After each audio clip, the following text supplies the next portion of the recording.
तो चलिए आज बात करते हैं भारत के एक ऐसे राज्य की जो सच में बहुत दिलचस्प और कह सकते हैं जटिल भी है। झारखंड। एक ऐसी जगह जिसकी कहानी आपको हैरान भी करेगी और साथ ही साथ प्रेरित भी।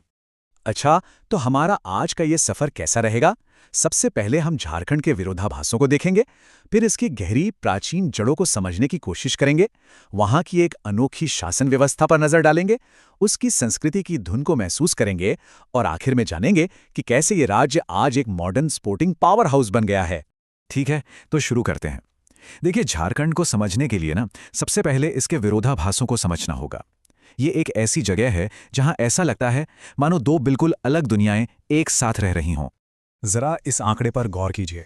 पूरे भारत का लगभग 40% मिनरल रिजर्व वो अकेले इसी एक राज्य में है। कोयला, लोहा, यूरेनियम, बॉक्साइट, आप नाम लीजिए और वो यहाँ जमीन के नीचे मौजूद है। मतलब कुदरत ने इसे बेशुमार दौलत दी है। और यहीं पर कहानी का सबसे बड़ा विरोधाभास सामने आता है। इतनी जबरदस्त कुदरती दौलत होने के बावजूद यही राज्य गहरी गरीबी और कुपोषण जैसी मुश्किलों से भी जूझ रहा है। ये एक ऐसी सच्चाई है जो सोचने पर मजबूर कर देती है। और ये स्लाइड देखिए, ये इस पूरी पहेली को बिल्कुल साफ कर देती है।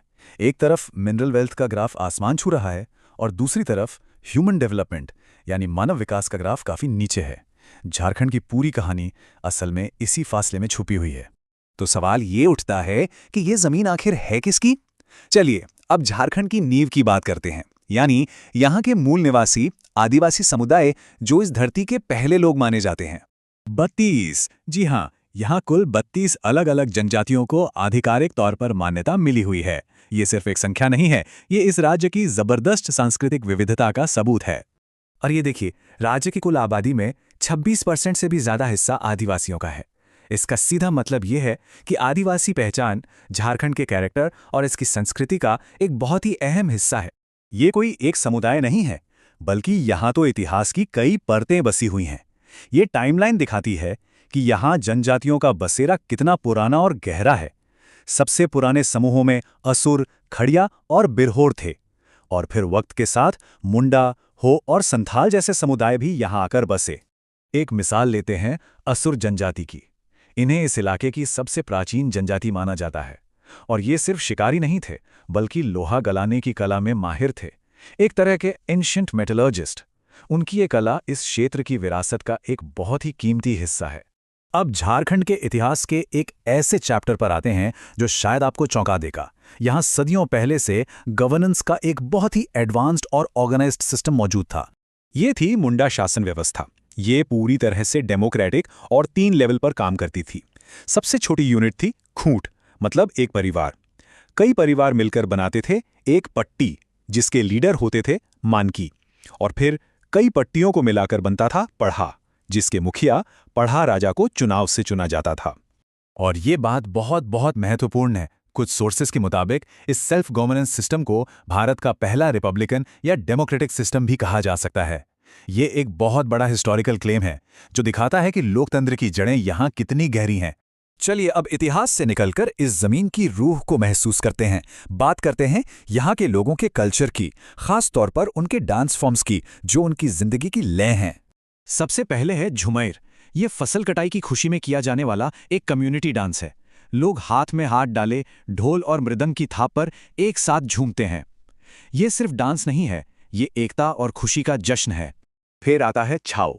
ये एक बहुत ही powerful tribal martial art dance है। इसकी सबसे बड़ी खासियत है इसके खूबसूरत और कलात्मक मुखौटे। हर मास्क अपने आप में एक आर्ट पीस है। डांसर इन मुखौटों के पीछे रामायण या लोक कथाओं की कहानियों को पूरी एनर्जी के साथ जिंदा कर देते हैं। संथाली नृत्य ये ग्रेस और बैलेंस का एक कमाल का संगम है। इसमें संथाल महिलाएं अक्सर सिर पर बर्तन रखकर गजब का संतुलन बनाती हैं और साथ में थिरकती भी हैं। ये सिर्फ स्किल नहीं, बल्कि नज़ाकत और ताकत का एक खूबसूरत मेल है। और आखिर में मर्दानी झुमायर, जैसा कि नाम से ही पता चलता है, ये झुमायर का एक बेहद एनर्जेटिक मेल वर्जन है। ये ताकत और रिदम से भरा हुआ है, जिसमें आदिवासी योद्धाओं की स्पिरिट झलकती है। हर एक मूव में गजब की एनर्जी और फुर्ती दिखाई देती है।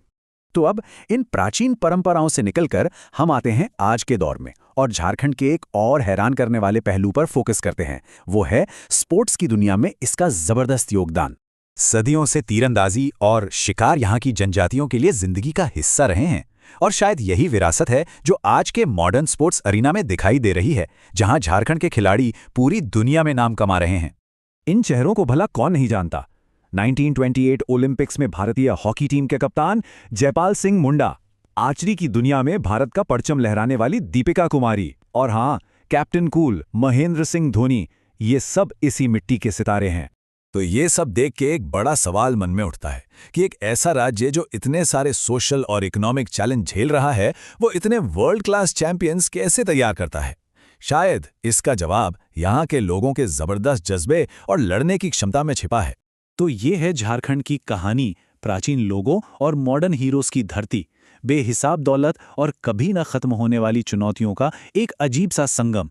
सवाल यह है कि जंगलों की इस भूमि के लिए भविष्य के पन्नों पर आखिर क्या लिखा है। ये एक ऐसा सवाल है जो सच में सोचने पर मजबूर करता है।